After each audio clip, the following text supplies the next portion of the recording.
Yo, what up guys, it's Criminal on this one, and in today's video we're actually going to be talking about the minus and plus in Farlight 84 Global Relaunch. Let's go. And so far I've been able to gather so many comments, and most of them are positive and some of them are actually not that negative, but I would definitely say negative since we're looking at the plus and minus in Farlight 84. But before I say anything again, I definitely want to give a big shout out to Farlight 84 officials for making this possible. In fact, for including the FPP to this game. That's a big plus, and that's a big shout out to Farlight 84 and the devs behind this success, right? So with no further ado, let's go straight to the video. If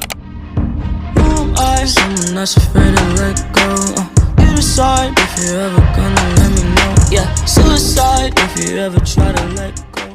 So first of all, the first thing on my list to talk about is the ambient sound. So if I go pause for some time, for a while in this lobby, definitely you will hear some sound, which is actually a turn off for me because this ambient sound is actually too loud and too noisy, right? So if we go over to settings and sounds, then definitely you should see what I'm talking about. Right now, first of all, you see the master volume, you see the sound effect volume, you see the background music volume, you see the character voices. Right now, turning off your background music, definitely you start hearing the ambient sound. This is actually too noisy, right? So it would be nice if Farlight 84 look into this and actually make a separate slot for the ambient sound. That will be much more appreciated, right? So we can be able to mute and boom, everything is perfectly silent, and this is actually what we want. But some persons actually like the background sound without turning up the sound effect, right? So we definitely want to lower the ambient sound, but by doing this in the same slot with the sound effects and more, we're definitely reducing all the sounds, which is actually not good.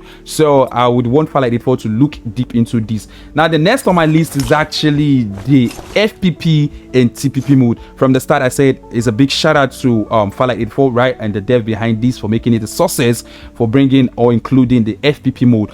Rumors have it that if I'm playing on first person perspective, I can't be teaming up with somebody playing on third person perspective. I don't know how true this is and I've not tried it, but if that is true, definitely is a big turn off again. So if I'm playing on TPP and somebody's playing on FPP, we should be able to pair and play in the same lobby. But that's, by the way, one thing I think they should actually do right now is to make it a choice making stuff, that if I'm playing a lobby and I'm playing on first person perspective, I can actually switch in that same lobby to a third person perspective. That would actually be nice. So if Farlight 84 can actually look into this, I think it will be much more appreciated. Third on my list is actually the map rotation. So this map rotation is actually not nice to me, and I think this is a big no-no, right, for them to be switching the map. I know sometimes they might say they are doing this for the fact that people are not that much in the game, right? But I can tell you for a fact people are diving into this game, and we are much more enough to play separate match and map if we want to, right? So for them switching this on auto rotation map, I think this is a big no-no. They should actually let it be a player's choice, right? So I don't know what you guys think about this, but for me, these are my opinions. So if you have any opinion, don't forget to leave it in the comment sections, right? So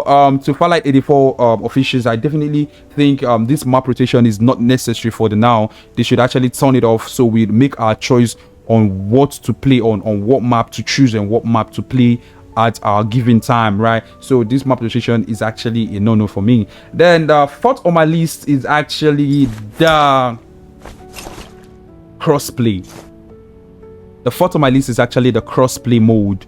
You know, before this global relaunch, definitely there was a crossplay, and that was something super perfect. I know so many persons say no, they don't want the crossplay for a fair match, for a fair this. Yeah, it's actually true. If you don't want a crossplay, then play with people who play on your own category, right? But for people like me who streams, I play on PC, sometimes I play on mobile, and sometimes when I play on PCs, I see people come to the stream and be like, bro, I want to play with you, your UID and this and that, let's play together. And no crossplay no more. Chat, this is actually too bad. This is actually too bad. We're 80% sure they will bring back the crossplay for those of you who definitely are banging about the crossplay. So that's something we should worry less about. But for the rest things I've talked about, from the ambient sound to the FPP and TPP mode and to the map rotation and straight up to the crossplay, I think Farlight 84 actually have to listen and do something about this. But me straightly, I'm talking about the ambient sound. This thing is killing me. And the FPP mode and TPP mode, this is actually something they should look straight up to and work work something on it. But for that so far, I actually want to give a big shout out to Farlight again for this classic successful relaunch. Definitely it's a relaunch, but we call it evolution because this is a straight up hit in the gaming community so far. Call it whatever you want, like Apex Legend, like this legend, like that legend, bro. We don't fucking give a F about this right now. We're actually enjoying this game, and this is a big hit. So shout out to everybody, and don't forget to leave a comment on what you want me to cover next in my next video. And also don't forget to smash the subscribe button if you're watching on YouTube, and if you're watching on other platforms, don't forget to hit the follow button. So catch you on the next one, but for now, peace out.